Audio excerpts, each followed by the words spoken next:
জানাবো এখনকার বিশেষ বিশেষ সংবাদ আর প্রতিদিনের বাছাই করা খবরগুলো পেতে চ্যানেলটি সাবস্ক্রাইব করুন। শুরুতেই হেডলাইন্স। হাইকোর্টের অনুমতি পাওয়ার পর বিরোধী দলনেতা শুভেন্দু অধিকারীর নেতৃত্বে বিজেপি বিধায়কদের প্রতিনিধি দল আজ সন্দেশখালী যাচ্ছে। রাজ্যে রাষ্ট্রপতি শাসনের পক্ষে মত প্রকাশ জাতীয় মহিলা কমিশনের। রাজ্যপাল সিভি আনন্দ বোস আজ চোপড়া গেছেন। সন্দেশখালীতে শান্তি ফেরাতে এবং সেখানকার মহিলাদের সুরক্ষিত রাখতে রাজভবনে চালু করা হচ্ছে পিসোম। ইউআইডিএআই জানিয়েছে কোনো আধার কার্ড আজ অবধি বাতিল করা হয়নি। রাজ্যের তরফে বিকল্প কার্ড চালু করতে আজ খুলছে নিজস্ব পোর্টাল। এসএসসি নিয়োগ দুর্নীতি কাণ্ডে সিবিআই এর পর ইডির হাতে গ্রেপ্তার প্রসন্ন রায়। আসছি বিস্তারিত খবরে। হাইকোর্টের অনুমতি পাওয়ার পর বিরোধী দলনেতা শুভেন্দু অধিকারীর নেতৃত্বে বিজেপি বিধায়কদের প্রতিনিধি দল আজ সন্দেশখালী যাচ্ছে। গতকাল রাজ্য বিধানসভার বাইরে সাংবাদিকদের শ্রী অধিকারী বলেন, সন্দেশখালীতে গিয়ে তারা গ্রেফতার হওয়া দলীয় কর্মীদের সঙ্গে দেখা করবেন। পাশাপাশি বিজেপি ও বিভিন্ন সংগঠনের পক্ষ থেকে সন্দেশখালীতে আক্রান্তদের যে সহায়তা করা হচ্ছে সে বিষয়ে খোঁজ খবর নেবেন। আমি মহামান্য কলকাতা হাইকোর্ট এবং বিচারপতি মহোদয় তার কাছে কৃতজ্ঞতা জানাই যে তিনি আমাকে যাওয়ার অনুমতি দিয়েছেন। আমার কাছ থেকে থ্রু লয়ার জানতে চাওয়া হয়েছিল আমি কোন কোন জায়গায় যেতে চাই।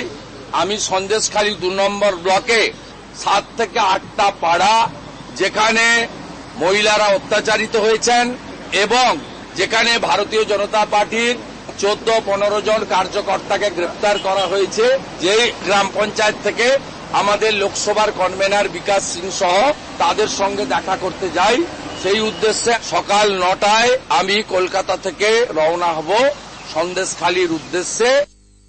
এদিকে রাজ্যে রাষ্ট্রপতি শাসন প্রসঙ্গে এক প্রশ্নের উত্তরে বিরোধী দলনেতা বলেন, রাষ্ট্রপতি শাসনের সুপারিশ রাজ্যপাল করতে পারেন। এরপর মন্ত্রিসভা এ বিষয়ে সিদ্ধান্ত নেয় এবং মন্ত্রিসভার সিদ্ধান্ত অনুযায়ী রাষ্ট্রপতি এই পদক্ষেপ নেন।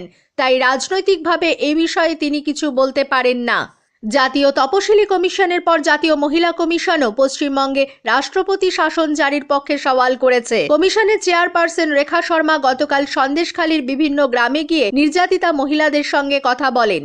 গোপন জবানবন্দি দেওয়া মহিলা সহ 2 জনকে নিয়ে সন্দেশখালী থানায় আরও 9 জনকে নির্যাতনের অভিযোগ দায়ের করান। এরপর সেখান থেকে সরাসরি আসেন রাজভবনে। রাজ্যপাল সিভি আনন্দ বোসের সঙ্গে সন্দেশখালী প্রসঙ্গে কথাবার্তা বলেন তিনি। সেখানকার রিপোর্ট দিল্লিতে ফিরে রাষ্ট্রপতিকে দেবেন বলেও রেখা শর্মা জানান। পরে সাংবাদিকদের তিনি বলেন, जो मैंने जमीनी चीजें देखी हैं वो सभी स्टेटमेंट लगाते हुए मैं ये कहूंगी कि यहाँ पर प्रेसिडेंट रूल होगा तभी महिलाएं सुरक्षित होंगी। ये पहली बार नहीं है। मैं मुर्शिदाबाद गई हूँ, मैं मिदनापुर गई हूँ, मैं क्लोज टी गार्डन्स में गई हूँ, द्वार के एरियाज में देखा है, मैंने 24 परगना में देखा है। हर जगह महिलाओं की हालत बहुत बुरी है और जहां भी इस तरह की स्थिति आती है वहां उनको कभी भी जस्टिस नहीं मिलता। উল্লেখ্য, সন্দেশখালীর যেসব এলাকায় 144 ধারা নেই সেই সব এলাকায় বিরোধী দলনেতা শুভেন্দু অধিকারী যেতে পারবেন বলে কলকাতা হাইকোর্ট জানায়। গতকাল শ্রী অধিকারীর করা এক মামলার প্রাথমিক পর্যবেক্ষণে হাইকোর্টের বিচারপতি কৌশিক চন্দ্র জানান, প্রশাসন অবশ্যই বিধিনিষেধ আরোপ করতে পারে, কিন্তু কোনো নির্দিষ্ট ব্যক্তি সন্দেশখালী যাবেন না এটা রাজ্য সরকার বলতে পারে না। যদিও রাজ্য সরকারের তরফে আদালতে বলা হয়, শুভেন্দু অধিকারী সন্দেশখালী গেলে আইন শৃঙ্খলা পরিস্থিতির অবনতি হতে পারে। বিচারপতি চন্দ্র জানিয়েছেন, বলবৎ হওয়া বিধিনিষেধ গ্রহণযোগ্য কিনা বা ক্ষমতার অপব্যবহার করা হয়েছে কিনা তা খতিয়ে দেখবে আদালত। এদিকে সন্দেশখালী নিয়ে জনস্বার্থ মামলা দ্রুত শুনানির আর্জি খারিজ করে দিয়েছে কলকাতা হাইকোর্টের প্রধান বিচারপতির ডিভিশন বেঞ্চ।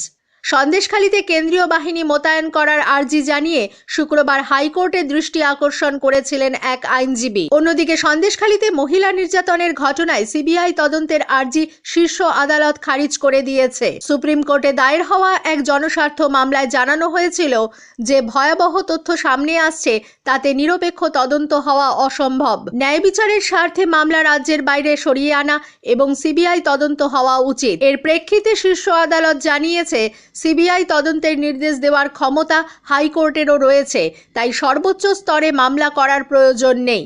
সন্দেশখালীতে শান্তি ফেরাতে এবং সেখানকার মহিলাদের সুরক্ষিত রাখতে রাজভবনে চালু করা হচ্ছে পিস হোম। গত সন্ধ্যায় রাজভবনে রাজ্যপাল সিভি আনন্দ বোস একথা ঘোষণা করে বলেন, সন্দেশখালীর আক্রান্ত মহিলারা নিরাপত্তার অভাব বোধ করলে রাজভবনে এসে থাকতে পারেন। রাজভবনের তরফে সেই ব্যবস্থা করা হচ্ছে। এক্ষেত্রে সাধারণ মানুষের নিরাপত্তা, সুরক্ষা এবং সমৃদ্ধি সুনিশ্চিত করাই তার মূল লক্ষ্য। তিনি আরো বলেন, সন্দেশখালী আইন শৃঙ্খলা ব্যবস্থা রাজ্যের কাছে একটা বড় চ্যালেঞ্জ হয়ে দাঁড়িয়েছে। স্থিতাবস্থা ফিরিয়ে আনতে রাজ্য সরকার কি ব্যবস্থা নিয়েছে তা খতিয়ে দেখতে হবে। তার তরফ থেকে যতটা সম্ভব তিনি করবেন। সমস্ত রাজনৈতিক দল এবং শুভবুদ্ধি সম্পন্ন মানুষদের ও সাধারণ মানুষদের এগিয়ে আসতে অনুরোধ করেছেন রাজ্যপাল। এদিকে সন্দেশখালীতে খবর করতে গিয়ে গতকাল পুলিশের হাতে এক বেসরকারি চ্যানেলের সাংবাদিক গ্রেফতার হয়েছেন।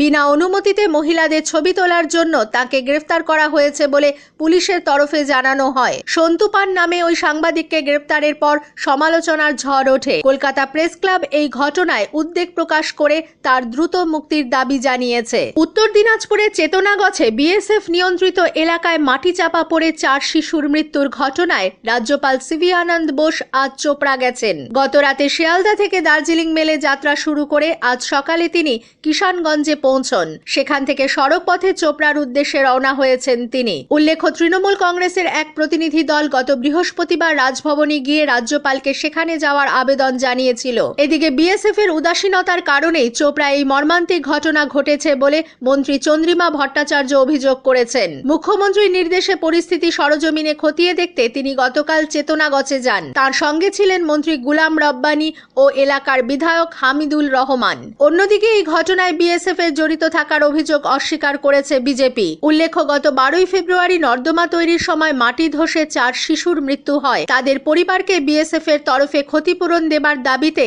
তৃণমূল কংগ্রেস ধর্ণা অবস্থান চালিয়ে যাচ্ছে। রাজ্যের বিভিন্ন জায়গা থেকে আধার কার্ড নিষ্ক্রিয় হয়ে যাওয়ার ঘটনা সামনে আসায় মুখ্যমন্ত্রী মমতা বন্দ্যোপাধ্যায় তাদের জন্য বিকল্প কার্ড দেওয়ার কথা ঘোষণা করেছেন। আজ থেকেই এ সংক্রান্ত আবেদন জানানোর পোর্টাল চালু হচ্ছে। গতকাল নবান্নে এক সাংবাদিক বৈঠকে মুখ্যমন্ত্রী বলেন, রাজ্যের দেওয়া এই পৃথক কার্ডে ব্যাংক বা অন্যান্য ক্ষেত্রে পরিষেবা পেতে কোনো অসুবিধা হবে না। এই পোর্টালে উপভোক্তারা অভিযোগও জানাতে পারবেন। এটা পশ্চিমবঙ্গ, এটা দিল্লি নয়। এইভাবে জোর করে ইলেকশনে যেতে যায় না। আধার কার্ডের এই অত্যাচার দেখে আমি গরিব মানুষকে বলবো, যদি আমারটা শুনে থাকেন, কোনো অসহায়তা বোধ করবেন না, জাস্ট আমাদের জানান। আমরা আরেকটা অল্টারনেটিভ কার্ড দেবো, বিকল্প কার্ড, যার ফলে আপনার নাগরিকত্ব রক্ষা হবে। আপনার রেশন কার্ড থেকে শুরু করে, লক্ষ্মীর ভান্ডার থেকে শুরু করে, খাদ্য সাথী থেকে শুরু করে, কাস্ট সার্টিফিকেট থেকে শুরু করে যত বেনিফিট আছে সব আপনার রক্ষা করা, এটা আমাদের কাজ। আমরা আপনাদের পাহাড় না। এদিকে কোন জেলায় কত আধার কার্ড বাতিল হয়েছে তা নিয়ে বিস্তারিত রিপোর্ট তৈরি করার নির্দেশ দিয়েছেন মুখ্য সচিব ভগবতী প্রসাদ গোপালিকা। অন্যদিকে নিষ্ক্রিয় হয়ে যাওয়া সমস্ত আধার কার্ড 24 ঘন্টার মধ্যেই চালু হয়ে যাবে বলে বিজেপি রাজ্য সভাপতি সুকান্ত মজুমদার জানিয়েছেন। নতুন দিল্লিতে গতকাল তথ্য প্রযুক্তি মন্ত্রী অশ্বিনী বৈষ্ণর সঙ্গে তিনি এ ব্যাপারে বৈঠক করেন। পরে এক ভিডিও বার্তায় সুকান্ত বাবু বলেন, রাজ্যে আধার কার্ড নিয়ে বেশ কিছু সমস্যা দেখা দিয়েছিল এবং সেই সমস্যা অফিসিয়াল ত্রুটির জন্য হয়েছিল। কিন্তু সন্দেশখালীর ঘটনাকে ধামাচাপা দেওয়ার জন্য বিভিন্ন জেলায় মাননীয় মুখ্যমন্ত্রী লোককে ভয় দেখাতে শুরু করেছিলেন যে আধার কার্ড নাকি বাতিল হয়ে যাচ্ছে, এনআরসি হবে, আধার কার্ড বাতিল হয়ে যাচ্ছে। আমি বাংলার জনগণকে আশ্বস্ত করতে চাই, কারো আধার কার্ড বাতিল হচ্ছে না।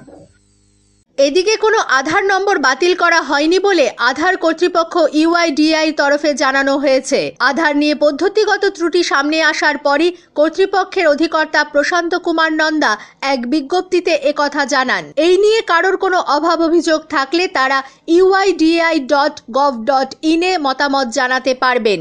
যে কোনো অভিযোগ যথাযথ গুরুত্ব দিয়ে বিবেচনা করা হবে বলে ওই বিজ্ঞপ্তিতে আশ্বস্ত করা হয়েছে। দিল্লির ইউআইডিএআই কর্তৃপক্ষ কোনো রকম তদন্ত ছাড়াই রাজ্যকে কিছু না জানিয়ে আধার কার্ড নিষ্ক্রিয় করার নোটিশ দিয়েছে বলে মুখ্যমন্ত্রী মমতা বন্দ্যোপাধ্যায় প্রধানমন্ত্রী নরেন্দ্র মোদীর কাছে অভিযোগ জানিয়েছেন। গতকাল প্রধানমন্ত্রীকে লেখা চিঠিতে মুখ্যমন্ত্রী এ ব্যাপারে বিস্ময় প্রকাশ করে জানান, এ ব্যাপারে তপশিলি ফেডারেশন ছাড়াও তপশিলি জাতি উপজাতিভুক্ত অনেকের কাছ থেকে তিনি অভিযোগ পেয়েছেন। লোকসভা নির্বাচনের আগে রাজ্যবাসীর কাছে এ ধরনের নোটিশ আতঙ্কের সৃষ্টি করেছে বলেও তিনি চিঠিতে উল্লেখ করেছেন। এসএসসি নিয়োগ দুর্নীতি তদন্তে মিডলম্যান প্রসন্ন রায় এবার ইডির হাতে গ্রেফতার হয়েছেন। এর আগে সিবিআই তাকে গ্রেফতার করেছিল। সুপ্রিম কোর্টের নির্দেশে গত নভেম্বরে তিনি জামিন পান। এরপরেই তার বিরুদ্ধে ইডি অভিযান শুরু করে। চলতি বছরের গোড়ার দিকেই প্রসন্নর ফ্ল্যাট অফিস সহ মোট 7 জায়গায় তল্লাশি চালায় ইডি। সেখান থেকে পাওয়া তথ্যের ভিত্তিতেই গতকাল তাকে সিজিও কমপ্লেক্সে তলব করা হয়। দিনভর জিজ্ঞাসাবাদের পর জবাবে সন্তুষ্ট না হওয়ায় তাকে গ্রেফতার করা হলো বলে ইডি জানিয়েছে। অন্যদিকে গরু পাচার কাণ্ডের তদন্তে ইডির একটি দল গতকাল বোলপুরের তৃণমূল কংগ্রেসের কার্যালয়ে অভিযান চালায়। নিচুপট্টি এলাকার এই কার্যালয়েই বসতেন সিবিআই এর হাতে গ্রেফতার হওয়া অনুব্রত মণ্ডল। গতকাল সেখানে যান ইডির 3 আধিকারিক। বোলপুর মহকুমা ভূমি সংস্কার দপ্তরে গিয়ে বিএলআরওর সঙ্গেও কথা বলেন তারা। খতিয়ে দেখেন জমির কাগজপত্র। কলকাতা মেট্রো রেলের ইস্ট ওয়েস্ট করিডোরে অপারেশন কন্ট্রোলের শিফটিং কাজের জন্য আগামী শুক্রবার এবং শনিবার ওই শাখায় মেট্রো পরিষেবা বাতিল থাকবে। এর ফলে ওই দুদিন শিয়ালদা থেকে সেক্টর 5 পর্যন্ত ট্রেন চলাচল করবে না বলে মেট্রো রেলের জনসংযোগ আধিকারিক কৌশিক মিত্র একথা জানিয়েছেন। আগামী শুক্রবার অর্থাৎ 23 তারিখ এবং আগামী শনিবার 24 তারিখ শিয়ালদা থেকে সেক্টর 5 এবং সেক্টর 5 থেকে শিয়ালদা মেট্রো পরিষেবা সম্পূর্ণরূপে বন্ধ থাকছে। আমরা আপনাদের এই তথ্য দিয়ে রাখলাম যাতে আপনারা নিজেদের অল্টারনেটিভ ব্যবস্থা করে রাখতে পারেন। এই পরিষেবা না দিতে পারার জন্য আমরা একান্তভাবেই দুঃখিত। আসছি আবহাওয়ার খবরে। বাতাসে জলীয় বাষ্পের পরিমাণ বেড়ে যাওয়ায় দক্ষিণবঙ্গে তাপমাত্রার পারদ ঊর্ধ্বমুখী। কলকাতায় আজ সকালে সর্বনিম্ন তাপমাত্রা রেকর্ড করা হয়েছে 23.8 ডিগ্রি সেলসিয়াস, স্বাভাবিকের যা 4 ডিগ্রি ওপরে। গতকাল সর্বোচ্চ তাপমাত্রা ছিল অবশ্য স্বাভাবিক। আলিপুর আবহাওয়া দপ্তর জানিয়েছে আগামী বৃহস্পতি ও শুক্রবার দক্ষিণবঙ্গের সব জেলাতেই হালকা বৃষ্টি হতে পারে। আকাশ মেঘলা থাকবে। স্থানীয় সংবাদ শেষ হলো।